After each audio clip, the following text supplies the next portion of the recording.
It's time to get educated on your Second Amendment rights. Welcome to 2 full hours of Gun Owners Radio. Your hosts Dave Stahl, Joe Drammissi, and Michael Schwartz will teach you about firearms, self-defense, and the laws that affect your rights to keep and bear arms. Visit gunownersradio.com with questions to learn how to become a sponsor of Gun Owners Radio and get involved. Together, we will win. Now here's your hosts, Dave Stahl, Joe Drammissi, and Michael Schwartz on The Answer San Diego. All right, folks. Hey, welcome to FM 96.1, AM 1170. The Answer. This is the Gun Owners Radio. Don't you love the way he does it? That was so cool. I know. He's been doing it for years. I thought love that was it. a recording this whole time. Nope, that's the way. I have to do live. this every once in a while because he likes the social media. Job security. Hey, this segment is sponsored by John Dillon and Dillon Law Group. Do you have legal matters that involve anything gun-related? Well, then you need to call our attorney, John Dillon. Whether your questions are about red flag laws, gun registration questions, gun transportation questions, or maybe you aren't sure that your guns comply with California laws, you need to call our trusted firearms attorney, John Dillon. John Dillon is right here in Carlsbad and specializes in California gun laws. Call 760-642-7150, or you can visit his website at dillonlawgp.com. Well, hey, we've got a full house besides Joe Drammissi, our covert blogger. Who else have you got? Yeah, well, we have, of course, me. I'm here, Michael Schwartz, and I brought my very special guest. You know how when somebody does a movie and they go on a press junket? Yeah. That's what she's on. She's on her movie press junket. So, Monique Hawk, star of our Halloween parodies. If you guys saw on our YouTube channel the Scream and the Shining parody, that was Monique as the serial killer. Serial killer. So that's who that was. Should we get an autograph an hour later? You should. But Monique's awesome. She does our activist update videos, and I call her One Take Monique because we put a script in front of her and bam, it's more like really 3 or 4, but we can go with one. And but you might know her from you've been in Recoil magazine. You're just on Off Grid magazine, right? You do stuff for Safariland. Mm-hmm. You've been on the Food Network carving pumpkins. It's kind of a weird thing to be good at. It's the weirdest. Yeah, if she were like 5 different people, it'd be like the weirdest A team. Yeah. But the I am multi-talented. Canadian, so it could be like A team. A team. Hoser. About it. Don't you know? Don't you know? But yeah, she's going to join us today, and we're going to talk to her a little bit more later on in the show, and she's going to weigh in and talk to our guests, and I just wanted her to be here because she's so fantastic. Such a big supporter of San Diego County I'm Gun blushing. Owners. You can't tell. She is blushing. Orange County and Riverside and San Bernardino County Gun Owners. So. Thank you. Great intro. And she is the other cool thing about Monique, she is a legit shooter. She knows exactly what she's doing behind the trigger, which is very, very cool. So, we didn't just hire her because she's a pretty face. That's Joe Drammissi's job. We hired her because she's a fantastic resource and just a blast. And she rides motorcycles. I do. How bad is that? So many hobbies, so little time. So little time. That's good. That's actually unusual with women with hobbies because I know my son and I always give my daughter and my wife crap about that because it seems like girls don't. I mean, I do a million different things. My son's into a bunch of different things. Girls, See, not so much. I disagree because I talk to a lot of girls that are either drag racing or dirt track racing or motocross racing, Oh, that's good. That's good to hear that. Yeah, I think it just takes, and I don't think it has anything to do with being a girl or a guy. I think it has to do with your mindset. Mm-hmm.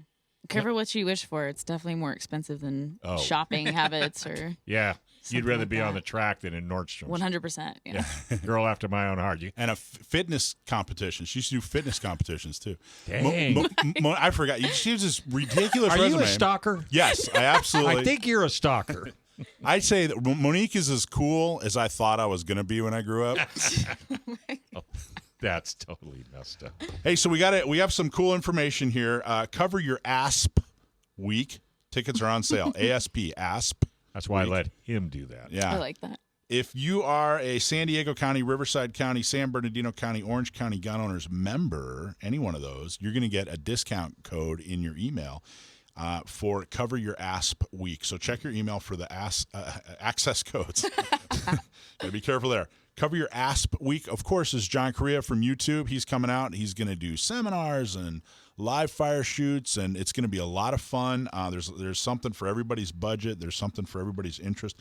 I'm getting a ton of interest, by the way. People are we had John out maybe 3 or 4 years ago, and a lot of people kind of, who are you talking about? Now John has blown up. So John Correa, people are like, oh, man, I watch his YouTube all the time. So go to gunownersradio.com, and while you're there, take our listener survey, gunownersradio.com/survey, and you could win a 511 Rush 24 backpack. We're going to pick the winner on November 15th. And if you visit the 511 in Mission Valley, tell them hi from Gun Owners Radio. And that's a $130 backpack, folks. Mm-hmm. That's not your kiddie backpack. Yep. And Monique used to sell backpacks professionally. So she knows. Can tell you. She does everything. She changes oil, sells backpacks. I have no idea what I'm doing. I just pretend like I do. You just keep banging into things, right? Yeah. So we have some winners for last week. We had the masks, the silicone masks, and we had some people that won some free masks. We're doing a giveaway for everybody that filled out the. How did they win it? Was it the survey, Rich? Hold on a second.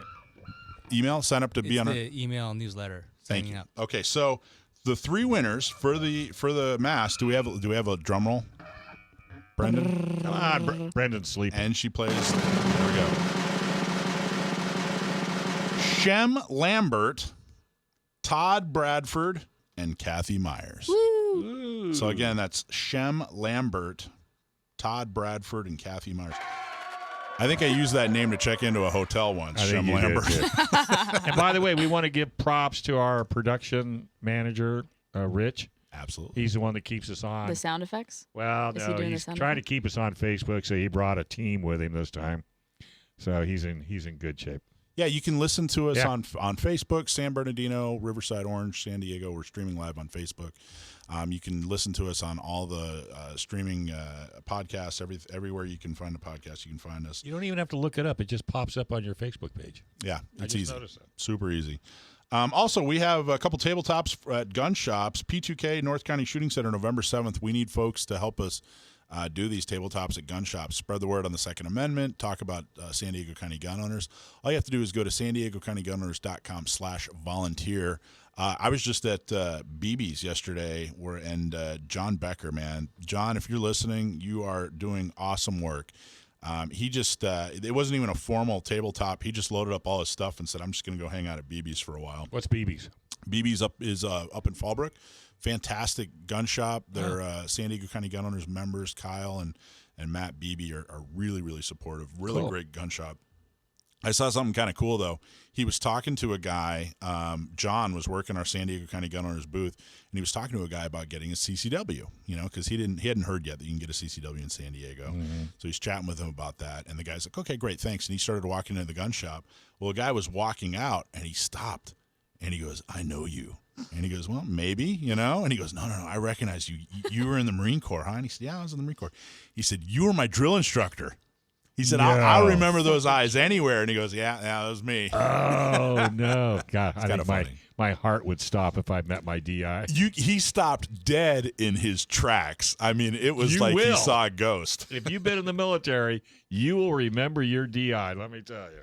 So, anyway, sign up for our gun shop tabletop, SanDiegoCountyGunOwners.com/volunteer. While you're on our website, check out our videos, our Halloween videos. Did you watch them, Dave? I haven't had a chance. I was babysitting dogs. Did you see them, Joe? The Shining and and the other one too. What'd you think? I like them. They're good, but they're always good. Yeah. Did it make you put a costume on? No, but I support Halloween as a method of resisting tyranny. Wow. That's what I was doing different outside. answer. Yeah, you won't get that one every day. I'm going to ban Halloween for me. Well, check them out. Monique does a fantastic job. There's one where the Shining. How'd you like that one? How'd you like the way it turned out? Because you just saw them for the first time after we published them, right? Right. How do you like it? It's so cool to see what he works his magic. He's a complete wizard with this stuff. I mean, I go in, he's stand at this green screen, hold this bowl of cereal, and look at me and point the Kel-Tec this way. Yeah. So isn't that nice? He has you watch him after he's posted them. I trust him at this point. The man's a wizard. So Yeah, I don't trust him any farther than I can throw him. That's why I'm not in the video. he'll Photoshop you into that. He'll throw you in the video if you'd like. He's Yeah. good when it comes to that, though. I'll give him credit. He is. He's the best. All right, so we got to go to break. When we come back, we're going to have a really cool interview with Stephen Halbrook, who's the author of one of the best Second Amendment books that I have ever read. So stick with us. All right, folks, this is FM 96.1, AM 1170. The Answer.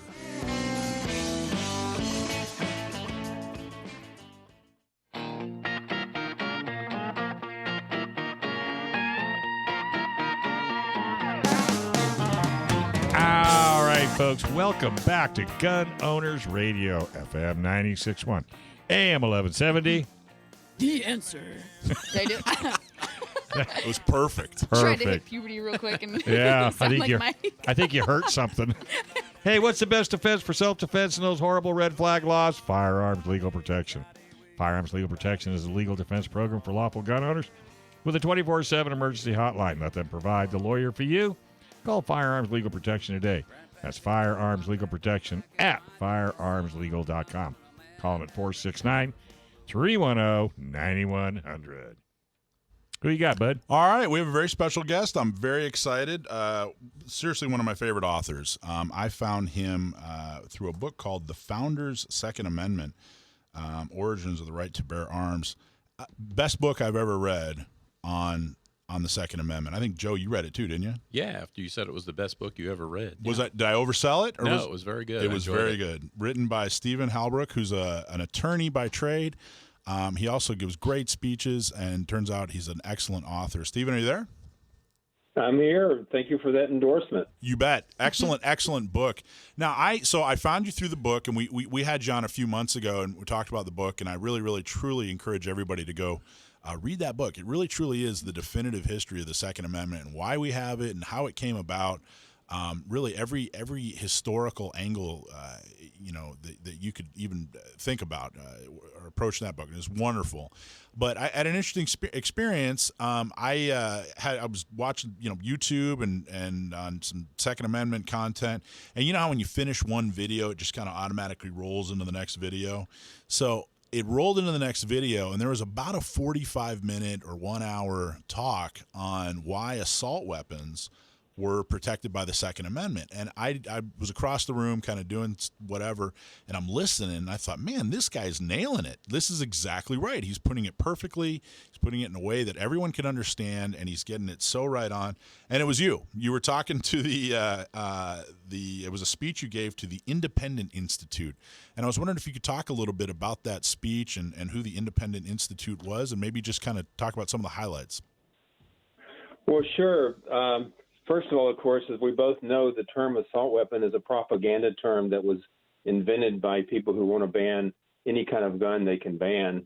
The term really originates in Nazi Germany. The Sturmgewehr or assault rifle was a fully automatic or selective fire submachine gun, basically, or actually fired intermediate rifle cartridge. But be that as it may, in 1989 is when the term assault weapon was first applied by California, by the way, as you know, to ordinary rifles, ordinary semi-automatic rifles, the kind of gun least likely to be used in a violent crime. Rifles in general are. Handguns are used more, knives are used more, fists are used more, blunt instruments in terms of homicides. And it used to be, if you remember, everybody remembers when handguns were evil, wicked, mean, and nasty, and that's what everybody wanted to ban. Yeah, back in the 80s, that was all the talk was. Let's get rid of handguns. And they lost that battle. And then they said, oh, but rifles are good and shotguns are good. And then all of a sudden, it goes upside down and rifles are bad. And then the Supreme Court, of course, says you cannot ban handguns, and then that made rifles even worse. So anyway, that's the basic point. The right to keep and bear arms includes rifles, obviously. So, and when you look at these horrible court decisions in the Rupp case from California, a U.S. District Court, he basically said you can ban these rifles because they're too accurate. And he said that basically they they're more dangerous because they're more accurate than other guns. And so guns where if we could invent a gun where you miss a lot, that would be okay, I guess.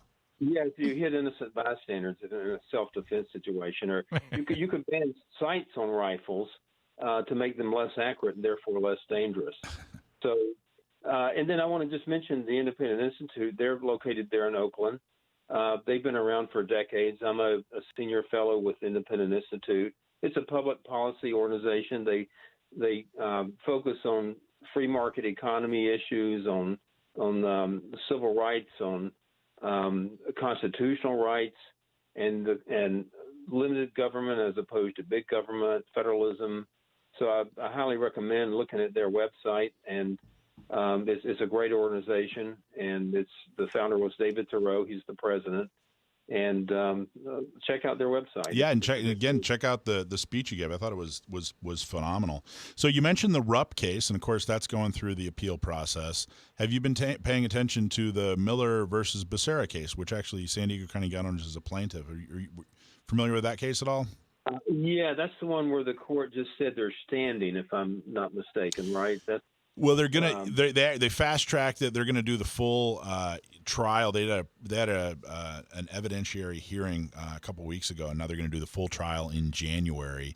But our attorney George Lee, you were talking about how assault weapon was really just a nasty term, but part of his brief.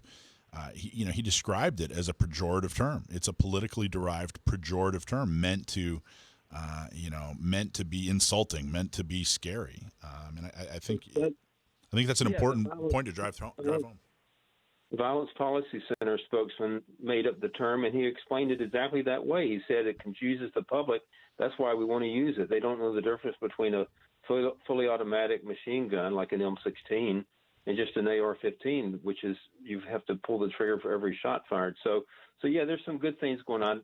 I read that initial opinion in Miller where the court said you have standing and therefore it can move forward. Yeah. Then you got the Rupp case was argued in the Ninth Circuit, and I think two judges seemed very favorable toward the gun owners' rights in that case. So things are moving along. I mean, President Trump has changed the Ninth Circuit to be more favorable toward Second Amendment rights. Talk about that, because I don't think that point gets hammered nearly enough. Talk a little bit about that. You being an attorney and someone that pays real close attention to some of these horrible gun laws and the cases against them. Talk a little bit about what Trump has done to change the Ninth Circuit. Well, what he's done in several circuits, actually, he's just appointed more judges who believe in the Constitution.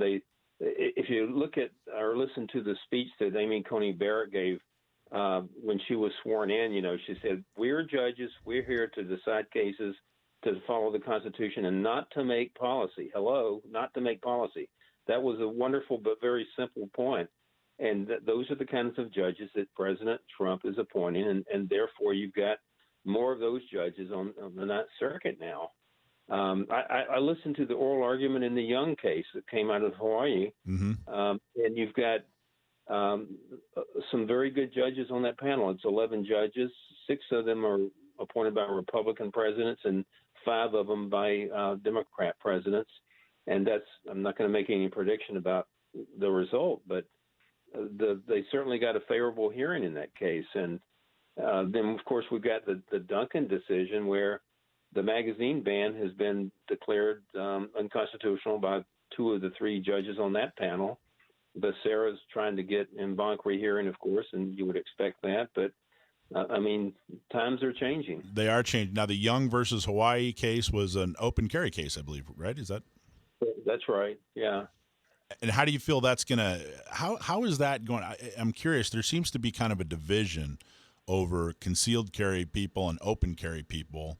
And then there's, there's like 15% of the gun community are open carry and 15% are concealed carry. And then everybody else is kind of both, what is your feeling on that as far as legally, where do you think that's going to go? But as far as public opinion, is open carry the future, or what do you think is going to happen? Well, I think concealed carry is the future, although I also think, you've got to go back to the founding. The very first case ever decided in U.S. history was Kentucky's concealed weapon ban, and the court invalidated it, and it said, well, look, how can you justify a ban on concealed carry as opposed to open? What if they had banned open carry, and then they're just going to argue, well, you can conceal carry? And as a matter of fact, at the founding, both of them were lawful ways of bearing arms. Second Amendment just refers to bearing arms. It doesn't say openly or concealed. I do think in modern society, you don't scare old ladies if you have people carrying concealed, like in a shopping center. But if you're out on the farm, it's quite a different situation. So, and again, like, don't send me nasty emails. I'm not opposed to open carry. All I'm saying is that society has a certain style now. And if you go back to the antebellum South, where the concealed carry prohibition started, it was kind of that was the gentleman's way. I mean, they also believed in dueling in those days, and they never had concealed carry prohibitions in the northeastern states, basically until about the turn of the century. I mean, the late 1800s is when permit system, or early 1900s is when states began, other than in the South, to ban concealed carry without a permit. So anyway, it's a long history. It's a detailed history, but you've got to allow at least one. Dueling has definitely gone away. It's not real popular anymore. I do it all the time. Except maybe in downtown Chicago. They still a version of it. Unfortunately, yeah. Yeah, but it's definitely changed. They don't go by the old rules, though. Yeah, it's nowhere near as gentlemanly, is it? Right. Well, I do think I don't know what's going to happen either, but it does appear that cases like Young and Miller and Rupp, it really does feel like something's changing. That we're going the right way. The attorneys got real excited over Barrett's appointment to the Supreme Court, and there was a flurry of activity in the legal world. And I really do think I think we have to stop relying on court cases. For 2-3 decades, gun owners have just been relying on court cases. We have to stop relying on it, but it's a real important part of getting us to to where we need to be in this country, which is return back to preserving our right to keep and bear arms. So we're talking with Stephen Halbrook. Steve, we're going to keep you over the break, and we're going to continue this conversation, but we got to go to break and pay some bills. And I just can't tell you how happy I am that you're calling in and we're interviewing you. My pleasure. All right, folks. Hey, that's Gun Owners Radio on FM 96.1, AM 1170. The Answer. Oh, that was nice.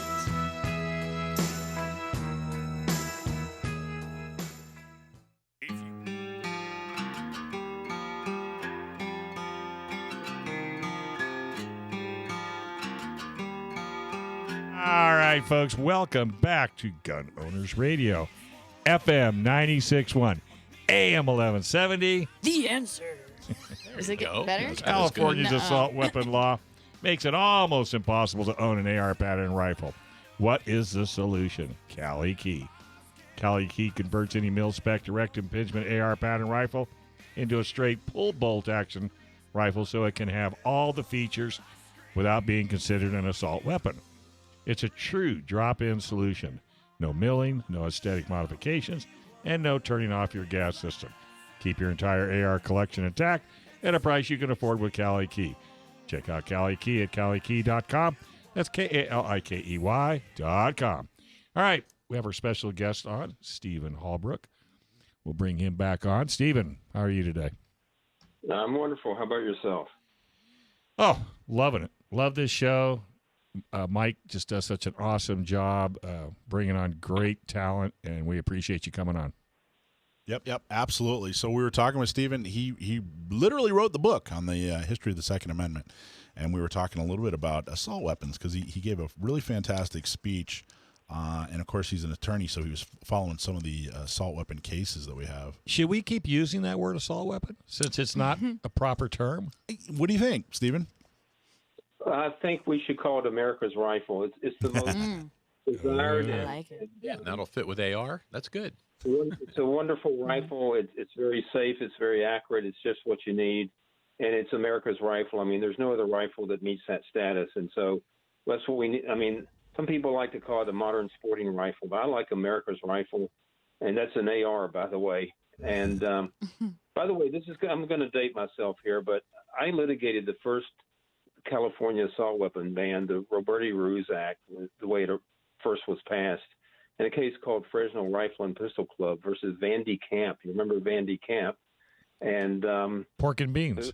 The Ninth Circuit ruled against us, but back then we couldn't litigate it under the Second Amendment because the Supreme Court hadn't ruled on that. But actually, we did litigate it on the Second and 14th Amendment. I take that back because the Ninth Circuit had not had an opinion yet on it.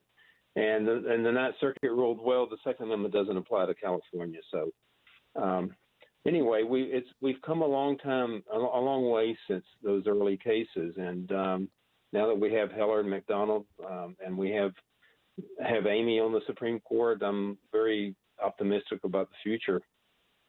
So if you do a really good job, especially for an attorney, at speaking very plainly and using words and terms and putting it in a way that is very easy for people to understand.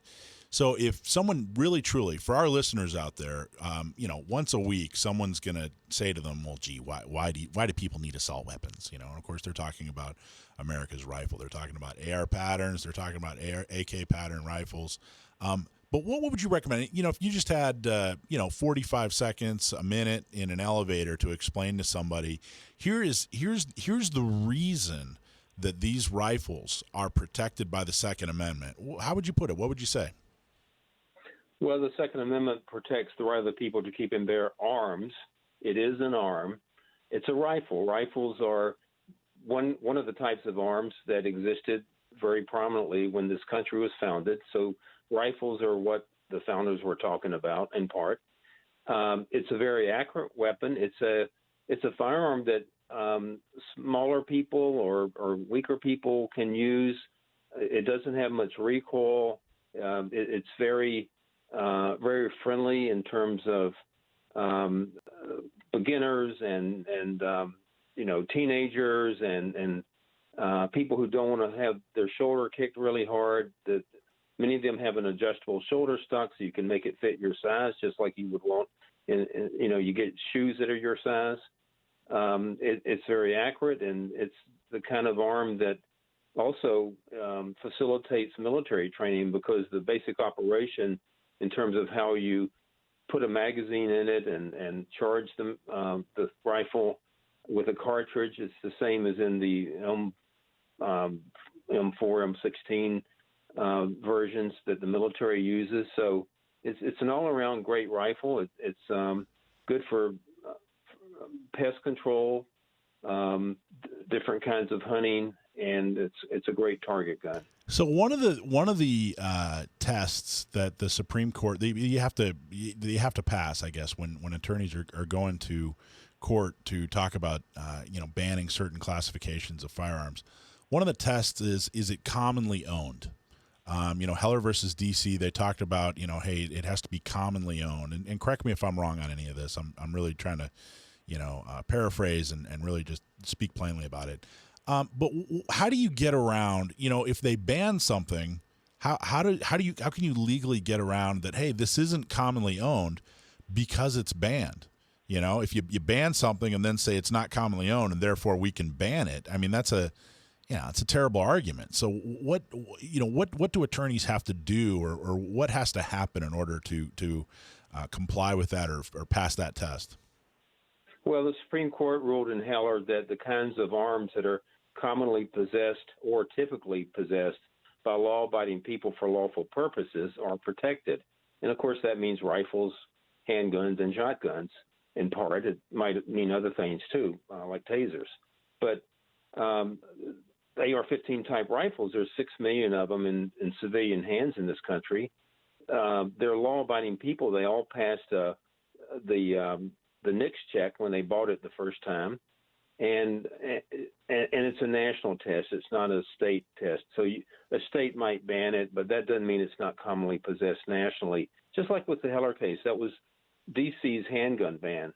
Well, handguns weren't commonly possessed in D.C. because they were illegal. But the court looked at the nation as a whole and it was a no-brainer then. And there's no other rifle is popular and is in the hands of law-abiding citizens more than the AR-15 type rifle. So you even have anti-gun courts admitting that it's commonly possessed, that it meets that test, and then they make up stuff that the Supreme Court never told them to make up, and they say they do this balancing test. They say, oh well, they make up this stuff that is so technically bad about the wounds are worse from the bullets that come from like an AR-15. Right.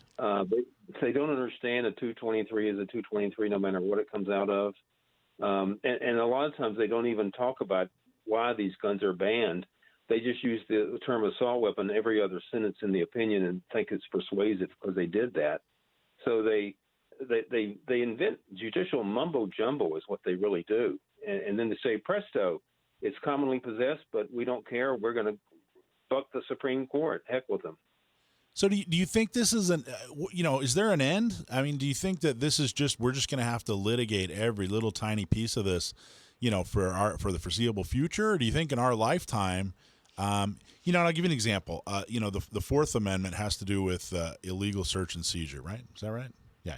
Okay. Right. So just double checking with my expert here. So you don't really see a whole lot of Fourth Amendment cases anymore because 60s, 70s, there were a lot of cases about the Fourth Amendment. They pretty much have it, figured out. Are we going to get to that point with the Second Amendment? And do you see that happening in the foreseeable future? Well, actually, we do keep seeing more Fourth Amendment cases because there's so many different scenarios. Just like with the First Amendment, there's thousands of cases on those two amendments because they keep getting refined. And I think with the Second Amendment, we're going to keep seeing more cases. But if you think about it in terms of, will we reach the point when all the courts are going to uphold these bans? Well, that's not going to happen. The Supreme Court might rule on it. But keep in mind, there's only about 6 to 8 bad states in this country on Second Amendment issues. California, Jersey. I mean, you guys got unlucked out on that. But if you think about it, most courts don't even rule on these issues because they don't ban these rifles. Texas doesn't ban them, so there's no case from the U.S. Court of Appeals for the Fifth Circuit on that. Or Minnesota, it's the same with the Eighth Circuit. So you've really got a minority of courts making these kind of awful rulings. And like we talked about earlier in the show, the court system is changing nationwide. I mean, we'll see what happens after Tuesday. If Trump gets reelected, we'll continue to see emphasis on these constitutional judges that believe in the Constitution as opposed to making stuff up.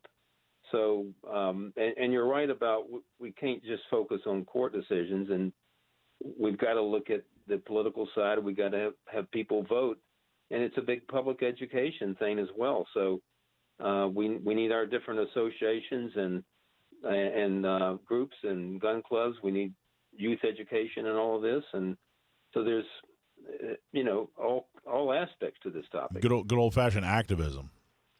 That's right. You got it. Yeah, I stand corrected. You're absolutely right. There are a lot of cases, Fourth Amendment, and a lot of them, especially with the new technology. Does the Fourth Amendment cover your laptop and your iPhone and that sort of thing? I absolutely stand corrected. So if you were a betting man, and I'm not saying you are, I'm not saying you're not, but if you're a betting man, what's going to happen Tuesday?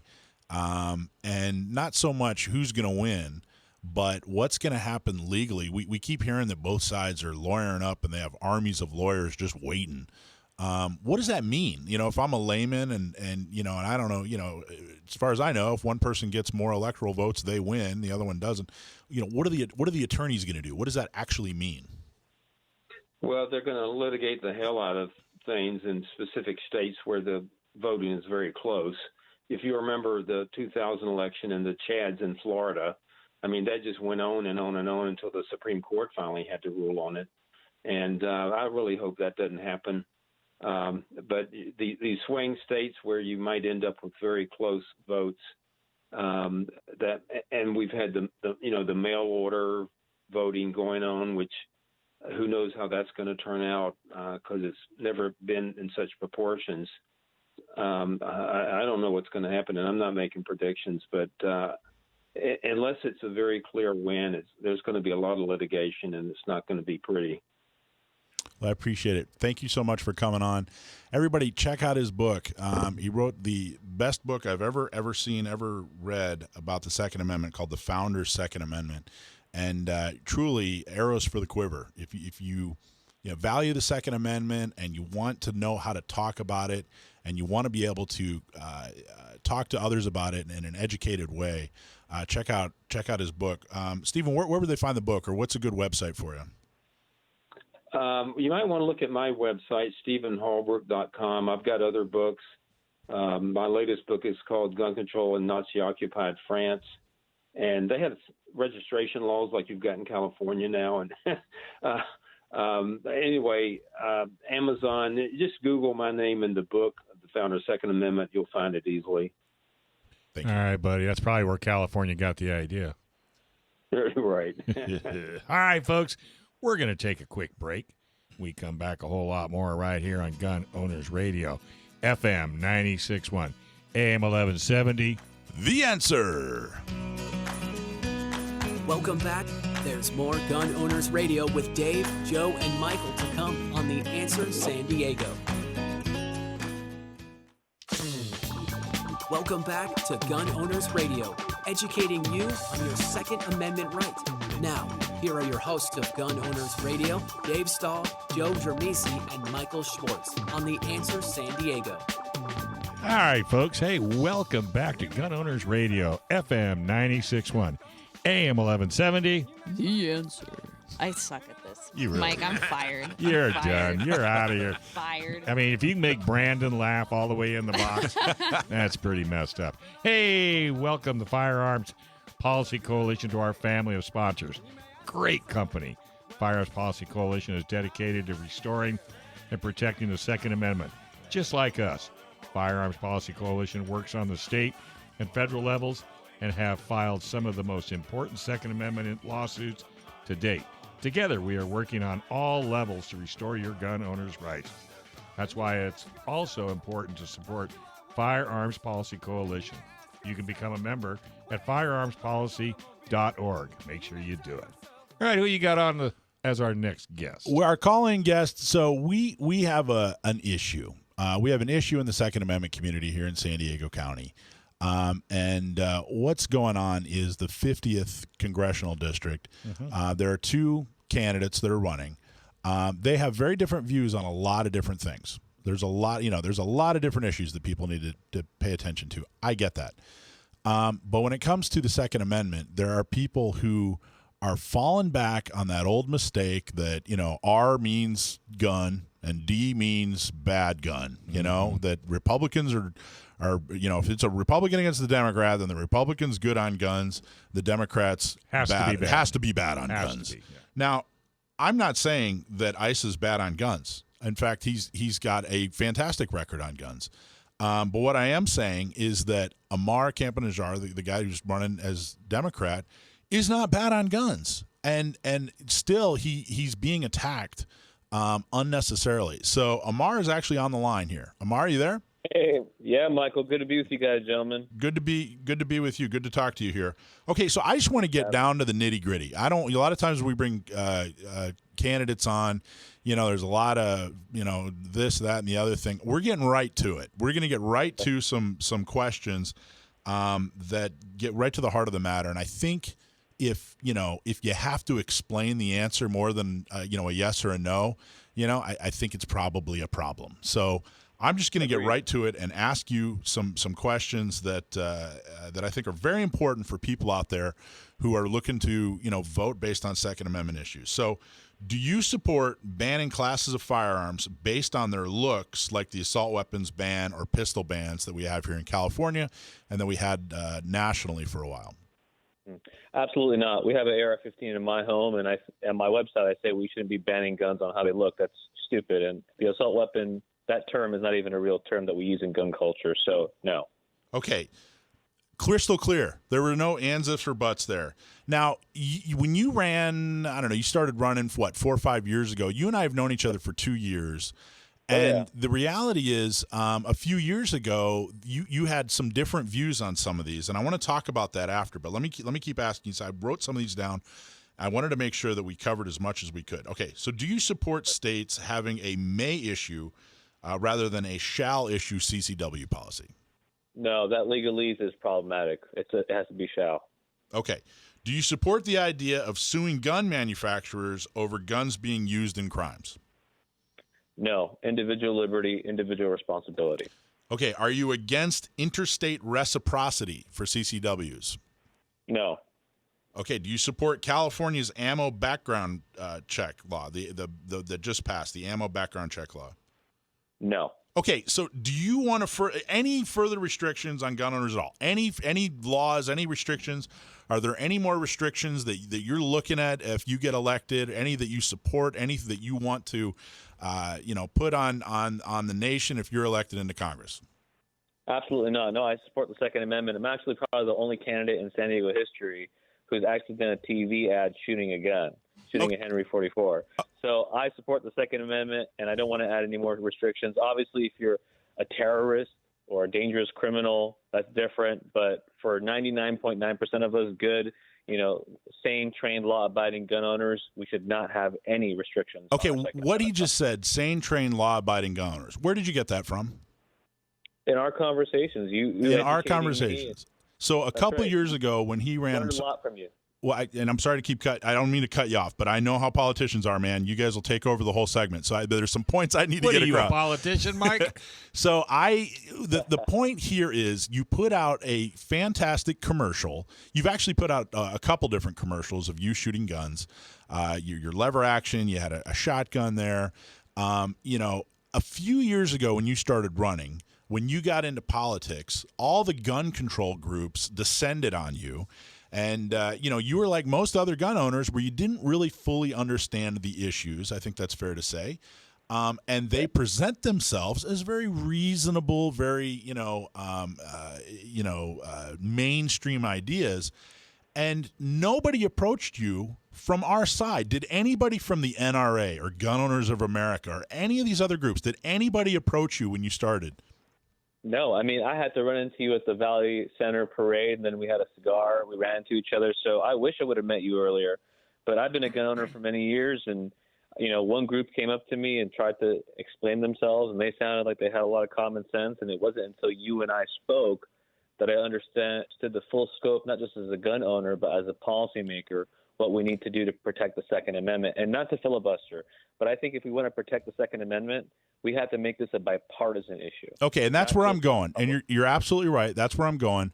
But I want to talk about, we're making a huge mistake here. And I'm not even saying, hey, vote for Ammar, whatever. I'm saying that Ammar put out a message, a mainstream message about gun ownership. We as gun owners should be thanking him and saying, hey, Ammar, really appreciate it. I'm not saying you even have to vote for him based on it. But if you're looking at these two candidates, you can no longer say, well, I'm voting for the Second Amendment candidate. Both candidates are strong on the Second Amendment. Doesn't matter what their party is. You have to go find another issue to decide who to vote for on. It has to be some other issue. The Second Amendment, they're both solid on the Second Amendment. They're both just fine on the Second Amendment. And there are too many gun owners out there that are saying, oh, well, this guy's a Democrat, therefore I don't believe him. I don't believe that he's really a gun owner. I think he's just pandering, And the fact is, what are we doing if we're activists? If we're just trying to get Republicans elected, then we're just Republicans. But the fact is, we're activists. We're trying to change minds. We're trying to get people to support us. And when we do get somebody to support us through sitting down and talking to them, and it wasn't just me. You're giving me a lot of credit, and that's nice, Ammar. But, it's guys like James Elliott and some other guys that talked to you and really broke it down for you and said, hey, here's what's going on. And you said, hey, you know what? I really am more about civil rights. I really am more about the ability for people to protect themselves. When that happens, we as gun owners have to thank them. We have to support them. Because if Ammar says, hey, you know what, this is what I believe, and I'm going to stand up for it, and gun owners still smack him in the face, how willing is he or anybody to stand up and support us. Now, I know everybody's going to say, well, if he believes it, he'll stand up for us. Okay, that's nice. Unicorns and, rainbows and all that other stuff. The fact is, people are trying to get elected. People are trying to gather votes. That's your job when you're trying to get elected. And if Ammar goes out and says, hey, you know what? The gun owners really supported me. Other candidates are going to go, well, then that part of my platform is something I'm going to highlight. But if Ammar says, hey, you know what? I talked about how I'm pro-Second Amendment, and I got smacked down for it. Well, okay, then I as a candidate in another district or whatever in the future, I'm going to hide that part of me because I don't get rewarded by the activists. And I think it's a major mistake that we're making. And people, don't even give it a second thought. Oh, well, this guy's a Democrat. I'm going to blast him. And it's a huge mistake. Joe? Yeah, Ammar. Hey, this is Joe. Just a quick question. All the answers that you gave to Michael's questions were great. Loved all those, but they're like 180 degrees out with the official Democrat Party platform, and even Joe Biden's website, if you go there, is even more extreme. I just wrote about this a week or two ago, and I listed out all those things. If you get elected and you end up in Congress, you're going to be 180 degrees out with those people. How's that going to work there? How are you going to be able to do the things that you need to do? Because you're going to need that support there if you're elected.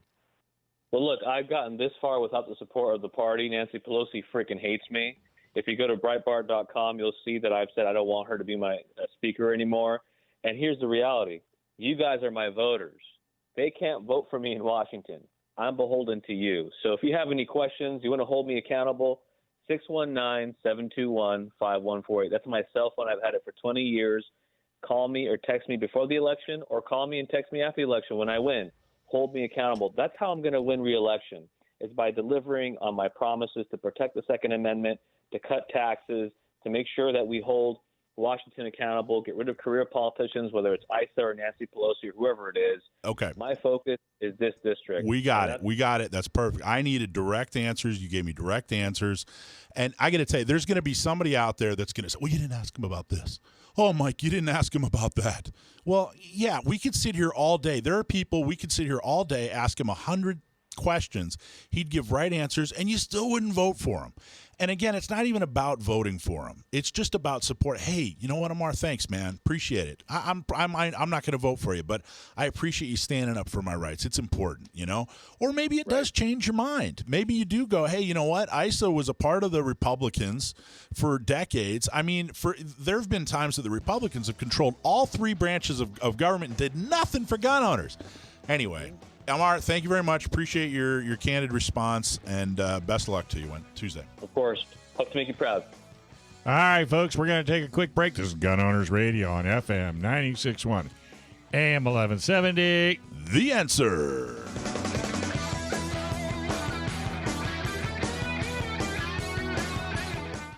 The Answer San Diego, streaming now on smart speakers and radio.com. This program is sponsored by Dave Stahl. Welcome back to Hour 2 of Gun Owners Radio with your hosts, Dave Stahl, Joe Drammissi, and Michael Schwartz. Visit gunownersradio.com with your questions and comments, or to learn how to become a sponsor of the show. Time to get involved and get active. Together, we will win. Now here's Dave, Joe, and Michael on The Answer San Diego. All right, folks, welcome back to Gun Owners Radio, FM 96.1, AM 1170. The Answer. I'm sorry. It's getting better. Yeah, Is it? It is. Yeah, she's starting to get Voice there. is dropping a little. First take Monique. Yep, first take Monique. That's good. This is we're on the fifth one now. Yeah, I like that, Brandon. Hey, self-defense and emergencies can happen to anyone, and unfortunately, the justice system may not be on your side. While you protect your family and property, U.S. Law Shield is here to defend you 24/7, 365 days a year with a comprehensive self-defense coverage at an affordable price you can afford. Bad guys don't take days off, and neither does U.S. Law Shield. Get a plan from U.S. Law Shield. Check them out today at uslawshield.com. So we're talking to Monique. I asked her to be on the show tonight or today here to talk about everything. She's an amazingly fascinating woman. She's professionally trained on firearms in pistol and rifle and shotgun. A legit shooter. and you may have seen her. She's done a lot of cool promos. You've done stuff for Recoil Magazine. Mm-hmm. Now, how did that happen? How did you get hooked up with Recoil Magazine? I received a message. I hate social media, Mike, but I love it. The networking is pretty cool how that works. And I received a message to do an article with Recoil. They had a concealment issue, and they just wanted to know my take on everyday carry. So I did a full article on what I have every day, and then that sort of evolved, and they said, let's do a cover shoot for Off Grid. I remember it escalated quickly. I remember you and I talked about your EDC, and you did it was a Glock 19. Yes. And what else was in your EDC? I had a SOG or SOG knife. Yeah. That I carry. Sunscreen. Yeah. So big proponent of sunscreen, guys. Yeah. Skin cancer is a killer. I have a multi-tool. What else did I put on there? I had the hair tie. Yeah, the hair scrunchie, tie. right? Yeah, hair tie. I love essential. Safety pin. So a bunch of little stuff, and kind of talked about, what I do with it, why I have it, paracord, And their sister magazine, you were just in their sister magazine, which is Off Grid. Off Grid. Mhm. And talk about that. What were you doing for Off Grid? So they had it was a cover shoot. They actually concentrated on the riots right now. So riot defense, kind of what to expect, if you live in a big city. So they were doing an article about that, and they just had us, again, green screen, have the backdrop that we're walking through, some type of riot point. So that was pretty cool to do. And there are so many. They found you on Instagram? Yes. There are so many people on Instagram begging for attention, and they found you because I think there's a legitimacy. You know what I mean? There's a sincerity. And they found me because of San Diego County Gun Owners. So one of them was a fan. They're actually up in Orange. So it's kind of interesting how this works, because I found out later. And John Schwartzy, one of he's kind of like the creative director, is a big fan. He wants to come to the gun prom, and we can do that again. So it's really cool how this is all interconnected. And this, this gun community is very small. Yeah. Very small, intimate community. So well, wait till it's you just get fun. voiceover work. This For from right doing now, there's the no answer. way. There's no way. I'm fired. You wait. You probably got phone calls. You got emails coming. I got a feeling. Hey, your man voice is a hit. So Have you ever gotten recognized? Anybody out in public? no, said, no. I'm surprised. Yeah, no she way, walks with no her way. eyes closed. What we were all about masked up, That's half my true. face is hidden. It's better that way. what about you? Did some stuff for Safariland too, right? So Safariland, another kind of weird networking connection. My good friend Aram Cho, he's a sergeant up in the LA area, and we became good friends. And he's worked with Safariland, and they're going through a complete rebrand, and they actually make ballistic vests, which very popular. So we did just a video on fitting the ballistic vests and doing that, and meeting the people in Safariland. And we actually did a tour and their testing facility, which was amazing. And then they said, well, hey, we got to rebrand the website. You want to come out and shoot guns and take photos, and no one's going to say no to I know that. that sounds horrible. Horrible. I had to do that. Yeah. So what's their? Do you have a favorite product by Safariland? Is there something they're featuring or? Their holsters are phenomenal, depending on what type of retention. They're really big on retention. They actually just did a marketing campaign, and look out for it. So they're filming different ways to show the retention on the holster, and those guys get pretty creative. So keep an eye out for that. It'll be hilarious, but their stuff is phenomenal. They back their warranties, and it's great. And we get to grab you once a month and make you do our activist update. And then this month you did a couple of our parody videos for Scream and The Shining. What did he end up calling it? The shotting, right? The shot. I couldn't find it on. You couldn't find it? It's on our the YouTube. YouTube. Yeah, it's on our YouTube. YouTube. channel. You didn't tell me that. Yeah, it's on YouTube. I think we need to put it up on our website. Yeah, I know. I just wore my thumb out trying to find it. And you were scheduled to be our MC for Gun Prom, but I know. it I didn't- have much more fun doing the Halloween videos. I nerd out, I have Halloween hangover right now, but I love the spooky stuff. Well, Halloween's like your Super Bowl. It is. Right? I It mean, is. you actually professionally. You may have seen Monique on the Food Network, where she. This is a real thing. She's a professional pumpkin carver. which The is very weirdest thing cool. to be good at. Did you win? No, I got the boot. It was the show's Outrageous Pumpkins, Uh-huh. and we have 7 carvers, and they flew us out to New York, and then we battled to the guts and glory. I'm Of a Food pumpkins. Channel fanatic. It was Different. so different. it was really cold. You put a Southern California girl in New York in November, and you test out hand warmers in places they shouldn't be. And it was actually snowing while we carved pumpkins. The pumpkin was freezing as we carved it. Well, you weren't indoors? No, they filmed it on a farm. They kind of wanted that outdoorsy look. That's where the green wall comes from. Yeah, exactly. You can't edit that out. It's 2020 now. So we were out there. They had 4 episodes, and yeah, got it to episode 3, and then the snow kind of drove me out. Said send me back to San Diego. All right, you got to get her off. It's 12:00. So we're gonna actually, of course, the election's coming up, and that's everybody's, every gun owner, every political fan. That's everybody's Super Bowl, you know. So Joe actually is in the process of writing a blog, right, about the election and the SCOTUS and the 2A, the good, the bad, and the ugly. No, we actually wrote it and published it. We're going to be in the process of talking about it today. I'm way behind. It is published. All right, great. We'll talk a little bit about it. It's called, first off, Joe does just about all our blogs and does a fantastic job. And the name of it is The Election, SCOTUS, and the 2A, the good, the bad, and the ugly.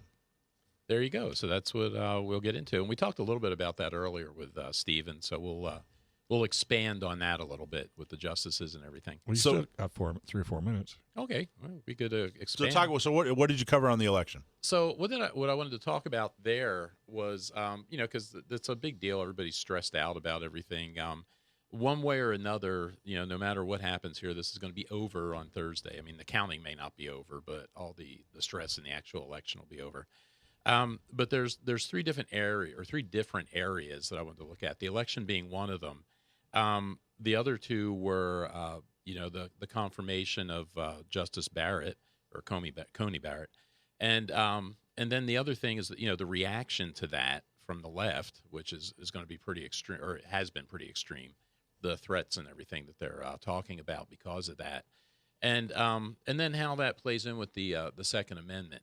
Because with the we talked about this a little bit earlier with Stephen, like you were saying that we need to depend less on the courts for that, and I think I've written about that too in the past, about how that's not a great strategy. But and something Stephen brought up too that I usually point out is that realistically, I mean, it seems worse to us because we're out here in California. But as he said, there's only maybe 7 or 8 bad states in terms of the Second Amendment in the country. Most of them are pretty reasonable. The problem, as you've said before, is it's like a cancer out here. These bad ideas start in California and they spread to other places. And I think you were saying, 20 years ago, 30 years ago, Oregon was cool. That was the place to go. Yep. Second Amendment wise, it's a mess today. So yeah, Oregon and Washington. That's where everybody was headed. Mm-hmm. Now they're headed to Nevada and Arizona. Idaho. But Nevada and Arizona are getting bad. Mm-hmm. They're headed to now everybody's headed to Tennessee, right? You're going to go live outside of Nashville. Yeah. Nashville. So like you're saying, I mean, the thing is to fight it, where it's happening and do away with it. But I've got some other ideas on how the court plays into that. So we'll talk about that. All right, perfect. Segment. Well, let's go. Let's pay some bills, go to a break, and then we'll come back and talk more about the election, SCOTUS, and the 2A, the good, the bad, and the ugly. All right, this is Gun Owners Radio on FM 96.1, AM 1170. The Answer.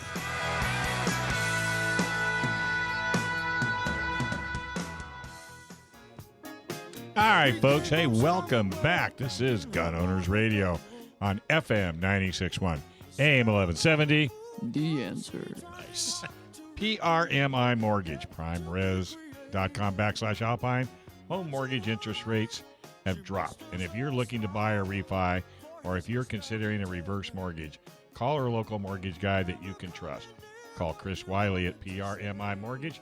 For nearly 25 years, Chris has been helping local San Diegans with all of their mortgage needs. Call Chris Wiley at 619-722-1303 or just go to primeres.com/Alpine. All right, so we were talking to Joe and his fantastic article, The Election, SCOTUS, the 2A, or the Election, SCOTUS, and the 2A, the good, the bad, and the ugly. I'm going to be, Joe, you be the good, Monique, you be the bad, I'll be the ugly. Yeah, I'm gonna have to make those titles easier, but that's how it came out. So that's what I went with. I like it's the artistic part. I like it. But there's 3 areas basically, and the first of the 3, talking about the confirmation of Judge Coney Barrett or Justice Coney Barrett now, And that makes 5, I guess, on the Supreme Court now that are a solid block that are known as constitutionalists, people that are justices that interpret the Constitution as the Constitution, like Stephen was talking about a little bit earlier. And that's a big deal. And there's if it works out the way it seems like, because there's 5 of them there, and the Republicans have not had good luck, appointing judges and justices that are allegedly conservative, and it shouldn't be a conservative liberal thing with a justice or a judge. And I think Coney Barrett pointed that out in her acceptance little speech that Stephen was talking about. And she said that's the one branch of the government that specifically by design is not supposed to be political, is the judicial branch. And they're supposed to just look at the laws or look at the cases and interpret them, based on the Constitution. For whatever reason, the left or the Democrat Party tends to use the courts as just another extension of how to get policy and things that they can't get past the people or they can't get through legislation. They do it in the courts, and we see this all the time in California. And I think Stephen earlier was talking about the Ninth Circuit out here, and I think there's 26 judges. Is that what that is on the Ninth Circuit? Something like that. There was an odd number. There was 29, but somewhere around there. But almost, we'll say between 25 and 30. But almost half of them now are considered, constitutionalists, or at least conservative anyway. And like I said, I don't want to see conservative or liberal on a judge or a justice. I want to see one that's going to go by the Constitution. And if they rule that way, I'll agree with it most of the time. There's going to be things they do that I don't agree with, but at least they're doing it based on the Constitution. They're not doing it based on some political agenda or something like that. So if, with Justice Coney Barrett on there now, that's a good solid block because it's her, it's Alito, Kavanaugh, Clarence Thomas, and Gorsuch. And if they go that way, that's very strong. I think that's why the left is so crazed about it, because you've heard from the Biden side that they're talking now about stacking the court. And what that is just if they take control of the House and the Senate, they can do that. There's nothing to stop them from doing that. And they could stuff 3 or 4, liberal type justices on there and make a solid, liberal block. And we'll go back to where we were before. And, that's, I think, part of the reason they're so upset about that is because of this. They've lost that tool now. They can't use the courts the way they were using it. Trump is, what is he? He's appointed 3, I think, justices now on the Supreme Court and over 300 judges on the federal bench. So he's made quite an impact and a difference. And like I said, that's got them upset about that. The other big threat is they're talking about rotating judges, moving them around from different courts. And again, if they control the House and Senate, there's really nothing to stop them from doing that kind of stuff. So it's a big deal. So that was kind of the first part anyway, talking about that. Because I think, as much as I say you shouldn't, and I agree with you, we shouldn't depend on the courts. I think realistically, the Supreme Court's going to have to rule on the Second Amendment at some point. I mean, they had 10 opportunities last year, and they decided not to. And one of the theories is that the more constitutionalist judges or justices on the court, tough day here. One of the group on there that's more pro 2A was afraid to hear one of those cases because they didn't want to get a bad ruling and have a bigger problem. So hopefully now with these new justices on there going forward, they'll hear a case. Because realistically, if you look at California, I mean, all the stuff that they do out here is, it's all unconstitutional for the most part. I mean, these laws are specifically intended to hinder or to prevent legal citizens, basically, from owning firearms. I mean, they all infringe on the Second Amendment. And one of the places, the elections, SCOTUS and the 2A, one of the places where elections and the courts, where it's important to have both, I guess, where it's important to focus on both. Let's say that the Supreme Court does decide that some regulation, doesn't even have to be a gun regulation, but some regulation is constitutional.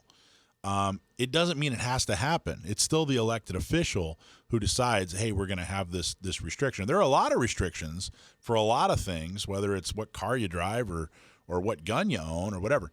There are a lot of restrictions.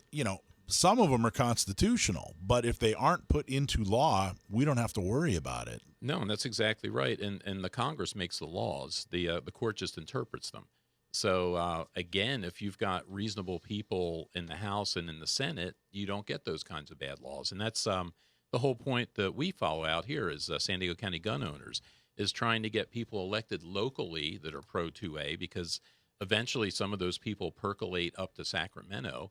And if you can get rid of or stop the bad ones down here at the local level, it's much easier. They never get up to that state level to wreak havoc and do all the stuff that they do out here. So I have an idea. Let's go around. Dave, who do you think is going to win for president, Trump or Biden, and why? I think Trump's going to win, and I think it's because of the silent vote. The silent majority? The people that are just – because I guarantee you call my house, one, I'm not answering it because it says Polar up on my TV, and even if I did, I wouldn't tell them. It's none of their business. Joe, who do you think is going to win and why? I think President Trump's going to be reelected for a couple of reasons. The enthusiasm out here, you cannot have that big of a difference.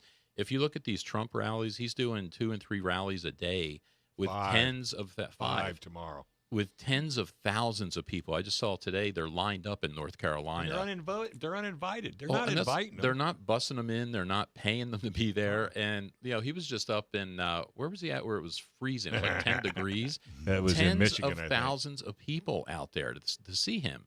And so I think you can't have that big of a difference. And you've seen when Joe Biden does come out, what happens. And no, there's nobody there. Okay, I have to tell you one cute thing. So that Biden was talking in front of a business.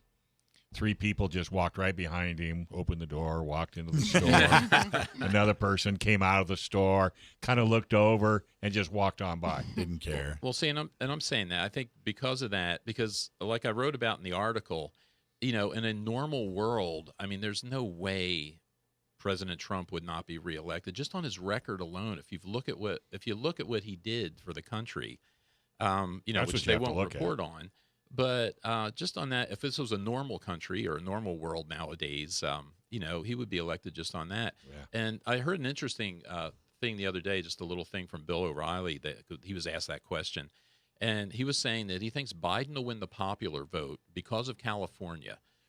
He said if you take California out of the mix, then Trump wins. Just like Hillary. Well, that's what he said. Hillary won by, 3 million, I think? She won the popular vote by 3 California. million, and she won in California by about 3 million. Yeah. It all came from California. Because it's just so overwhelming. But who knows how it's going to be out here this year. I seen a program, and it's the most professional assessment of the race, and it's a bakery back east, and they were selling Biden cookies and Trump cookies. And ever since they've been doing this, that's dictated the winner. And Trump had 6,000 cookies, and Biden had 1,500. Well, there you go. So what do you think, Michael? Well, I want to ask the lady here. here. Let me hear your answer, Trump, young lady. I definitely think Trump for Trump. the silent majority, but we need to bring back the economy. And, he's a businessman. He's going to be the one to do it. If we have more closures, America's not. It's not going to make so. Do you know a lot of people that are? Do you know many Biden fans? Do you know many Trump fans? I definitely know more Trump fans, couple Biden fans, and the only reason, from what I can gather, that they're Biden fans is because of their disdain for Trump. Yeah, so it's not because they support him. It's just they can't stand Trump. Are you particularly political in your personal life? No. So these aren't. I don't get into very many political discussions just because people don't have discussions anymore. It's very emotionally charged. It's a screaming fest. It's a screaming fest, and they analyze you personally. I mean, you could know this person for your entire life, and now, okay, you support one thing. I'm not going to listen to anything else you have to say, and I'll make an assumption. So if we were able to have mature discussions, absolutely, I think it's something. I think education is huge. I agree. And, explain things, make common sense a little bit more common. But I usually try and keep out of the political discussions just to kind of keep somewhat peace helpful. Because So all it's they not- want to do is scream. It's not like you're surrounding yourself with a bunch of conservatives. These No. are you just kind of regular run-of-the-day folks, and you just happen to know a lot more Trump fans. It is amazing. What do you think? Well, it's amazing how excited people are about Trump. I've never seen anything like this. No. I drove around all weekend for the last few days, going to different gun shops, making sure that we had our voter guide in the gun shops, and supporting John Becker. I took some stuff up to him. And anyway, Trump flags everywhere on the freeway. I was you name the town in San Diego, I was there. They were everywhere. And this is California. And mind this you. is California, Yeah. and it wasn't just like, well, gee, Mike, this is just Santee or whatever. No, it was, all over. You name it. We just had all another over boat downtown. parade today. It Had was another massive. boat parade. It was huge. And nobody is Trump people are not saying, okay, let's organize a boat parade. It's the general public Right. organizing a Trump. Yeah, it's not. Yeah, And then it you was- had the Trump guys chasing Biden's bus, so they had to cancel that little foray. Seeing the Biden-Harris bus surrounded by Trump flags Was awesome. was hilarious. That was I loved it. But it all comes down to, it really, like you said, California is so skewed that, he's not going to win in California. There's just no chance he's going to win. He's going to be outvoted by millions.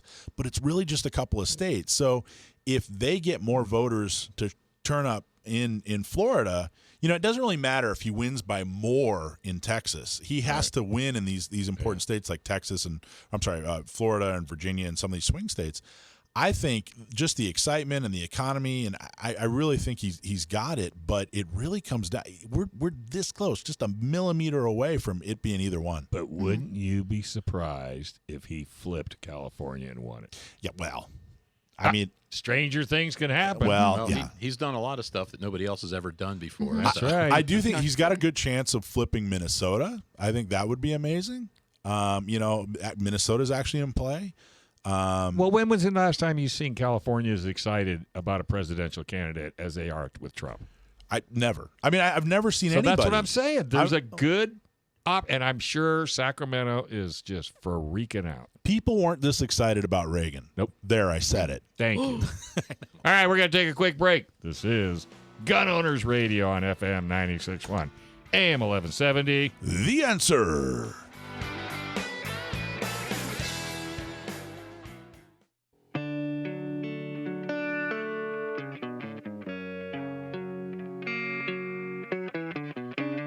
All right, folks. Hey, welcome back. You're listening to Gun Owners Radio on FM 96.1, AM 1170.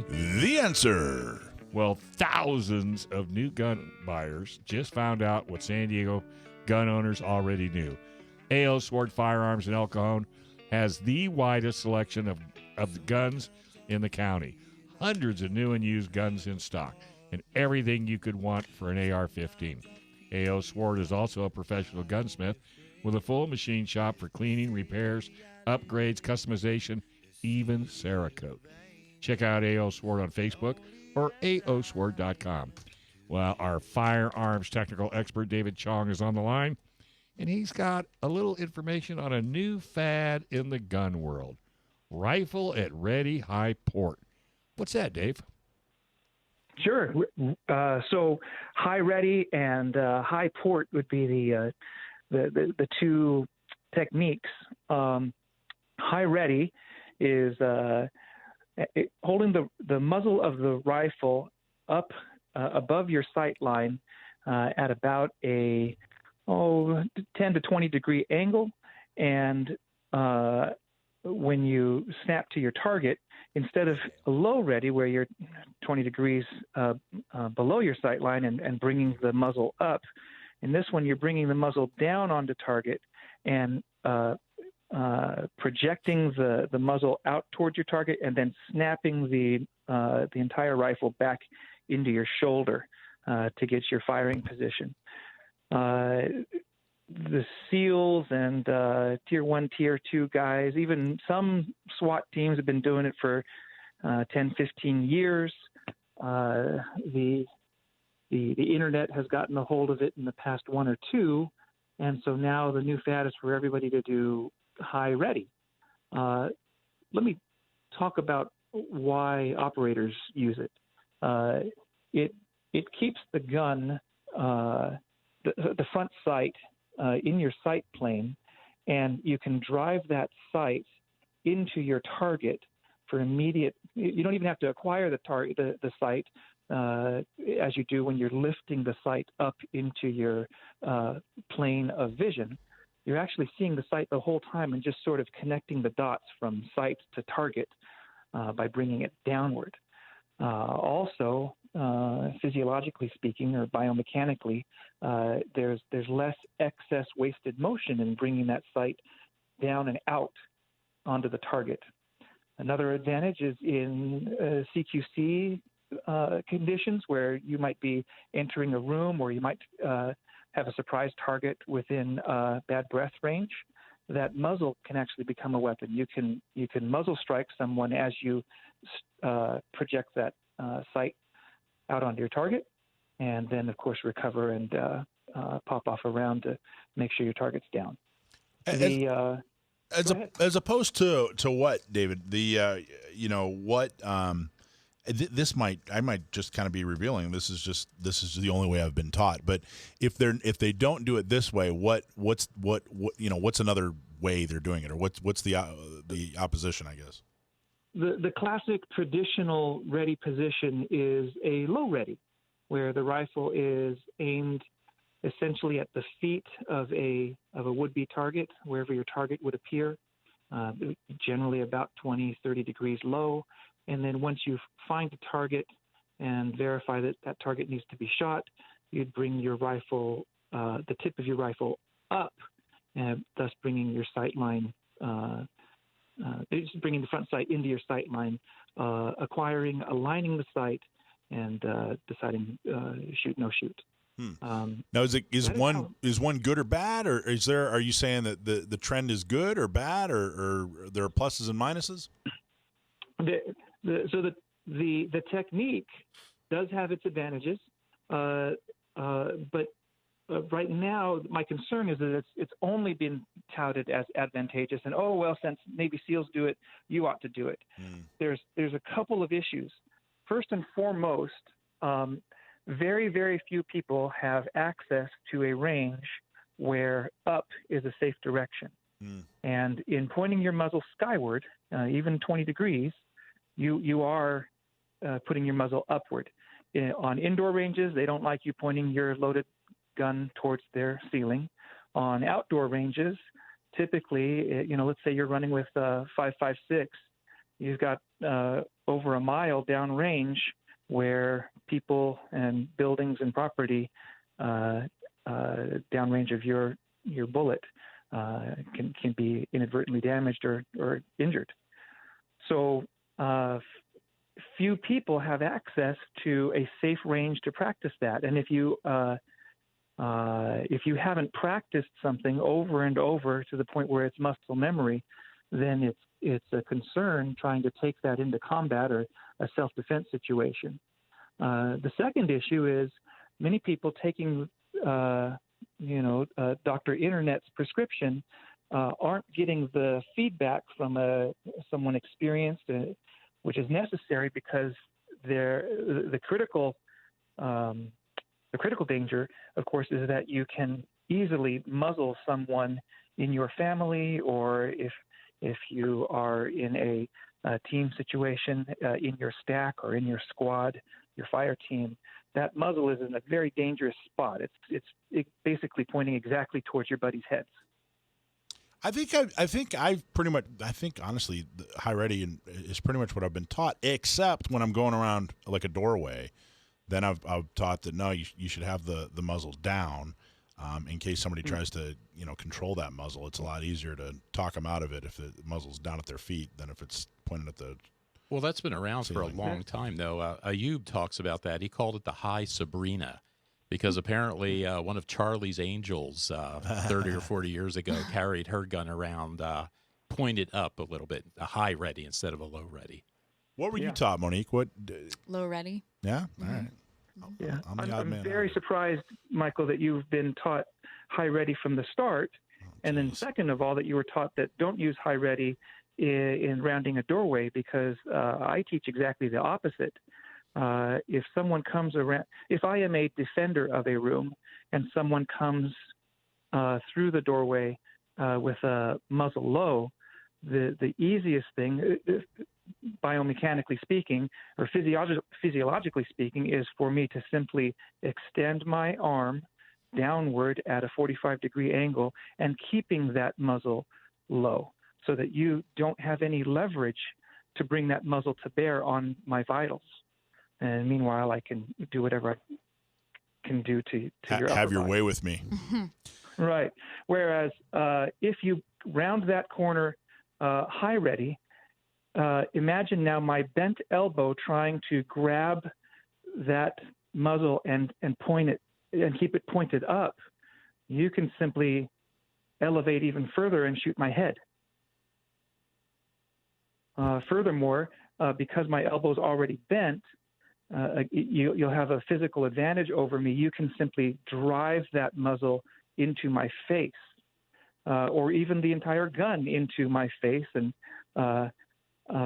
keep that gun pointed away from you with one hand, and with your firing hand, your weapon hand, go for your backup gun and get a few torso shots. Take care of business. Okay, so these are all things that you teach personally to students? I do. So my, I suppose my takeaway is high ready is a wonderful technique. It does have its advantages. There are some disadvantages, but most importantly, if you're going to incorporate this, you really ought to seek more than just a few YouTube videos. There are secondary considerations that you've got to consider, like your muzzle needs to be, especially in a stack, muzzle needs to be higher than the tallest person on your team.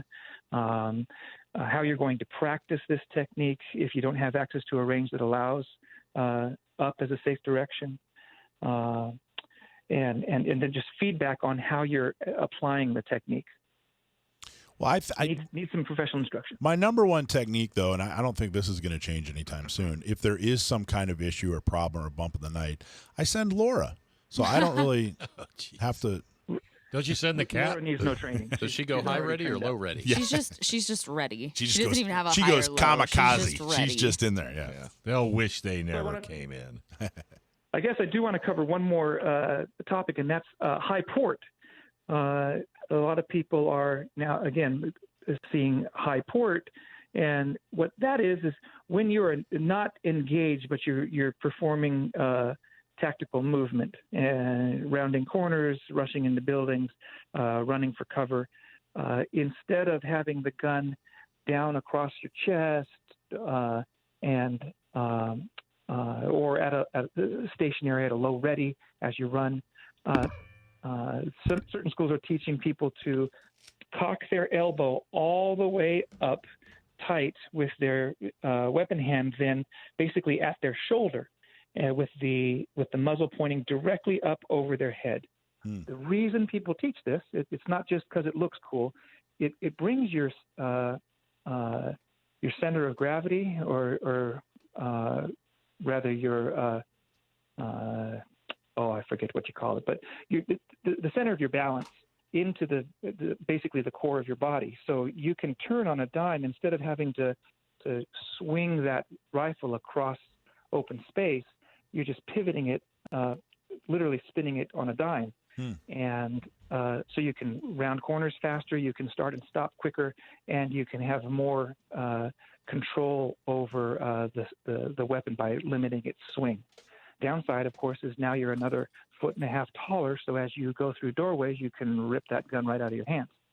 So again, just something that needs to be practiced with some consideration about the environment you're going to be operating in, and what kind of obstacles there might be specifically overhead. I see people practicing this on the range, and then they go into a building and the rifle topples to the floor because they forgot about doorways. And to get training from David at AO Sword, contact AO Sword. You have classes ongoing, right? You have a schedule of classes? We do. Yep.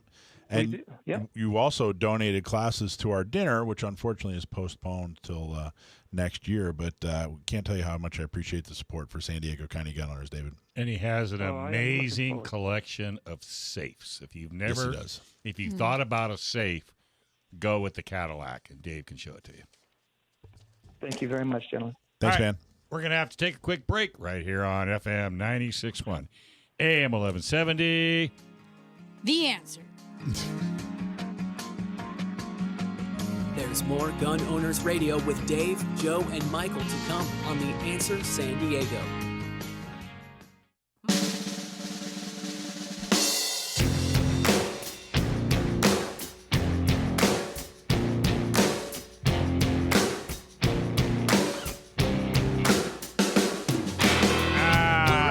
Folks, welcome back. You are listening to Gun Owners Radio right here on FM 96.1, AM 1170. The answer. Yeah.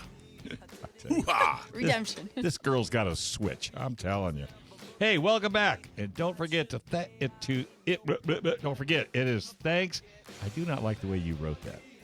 It is thanks to our sponsors that we get to broadcast and bring you the best Second Amendment content in the nation. So please, right now, check out the website of Attorney John Dillon, U.S. Law Shield, Firearms Legal Protection, A.O. Sword in El Cajon, PRMI Mortgage, Firearms Policy Coalition, and get yourself a Cali key. Need to find out more information about our sponsors? Just go to gunownersradio.com. All right, this is going to be the most popular segment in 2 hours. We're going to stump Michael Schwartz's nephew. Yeah, we're going to stump my nephew. Sam, you there? Yep. How are you guys? Good. Monique, do you know about this segment? Oh, yeah. Yeah? You're all in tune? You and your friends listen to Stump My Nephew every week? We try to. Yeah, try to. Try to, yeah. You got to fit it in. Between pumpkin carving. As everybody knows, Sam the Gunman is my nephew. He is 21 years old. He knows an extreme amount he knows everything. He really, truly does. Knows everything about how many times have you been stumped, Sam? I don't know. I don't really keep count, but we stumped him right there. I know my record is generally around 90%. I was going to say it's no more than maybe 5 or 6. Yeah, and he's been on here, 2.5, 3 years? At least. And I think we've stumped him 3 times. Wow. It's crazy. But yet he has an explanation after he's stumped that clears the fact that he was stumped. Right. So if you send us a question, we will give you. Did we change the prizes? Yes. What are the tries? If you send us a question and we use it, we will give you a Rolls Royce. What's behind door number 2? If you send in a question and we use it, you will get a ambassador membership at Front Sight. Whoa, that's huge. You'll get a lifetime. What's the value of that? $2,000. That's a $2,000 value. All right. So how do they send that in? Send it to info@gunownersradio.com and submit your question there. If you stump him, we'll give you the ambassador membership and we'll give you ear protection, right? Or what are we giving him? Caldwell ear protection. Yes. You'll get to pick something from the prize chest. There you go. You'll get to pick something for the prize chest. So what does Sam get if he wins? Gratitude. Yeah. Bragging rights. A 92%. That's totally messed up. You can't put Sam. a price on that. Mad respect. Hey man, is this your first? Did you vote? This isn't your first time voting, is it? You voted in the last election, right?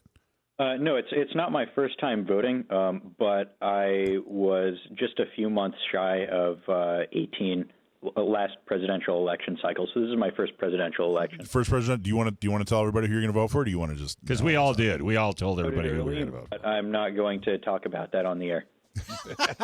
Smart man. Okay, so Monique, who is our resident superhero, she rides motorcycles, carves pumpkins, shoots guns, all at the same time. Yeah, is a fitness competition. Professional have funner. All kinds of professional have funner. Have funner.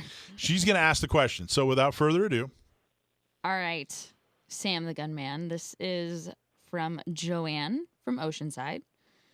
So the question is, what rifle was the first firearm to have assault rifle as part of its official name or designation? Thanks very much for writing in, Joanne, and I know you're a frequent flyer on the show. The term assault rifle or assault weapon is most often used today in a highly politicized context. which is it's kind of irritating because it's not really an industry term used in the United States. Now, where it comes from in common usage is the MP44 or STG-44 in German service toward the end of World War II. It was called Sturmgewehr, which stands for storm rifle or assault rifle, after the name of the Sturmtruppen, assault troops, to whom it was issued.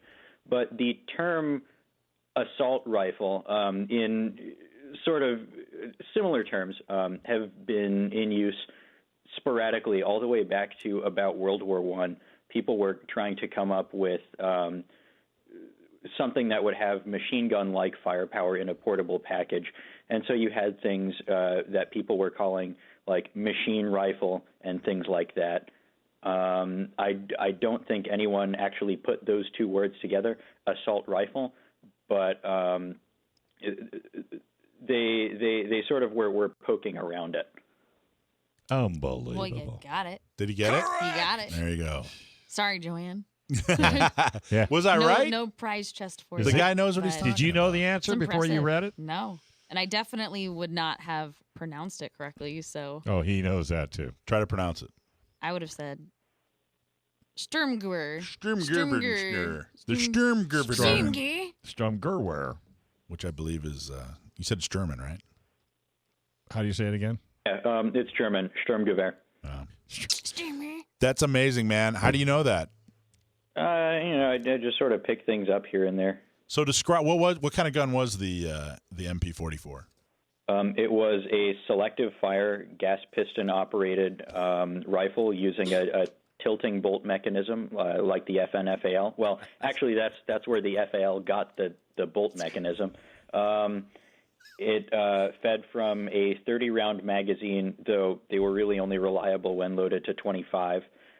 It was chambered for the 7.92 by 33 millimeter cartridge, an intermediate round between the 9 millimeter Parabellum and full power 7.92 by 57 Mauser in terms of power. So it was still powerful enough to reach out about 3.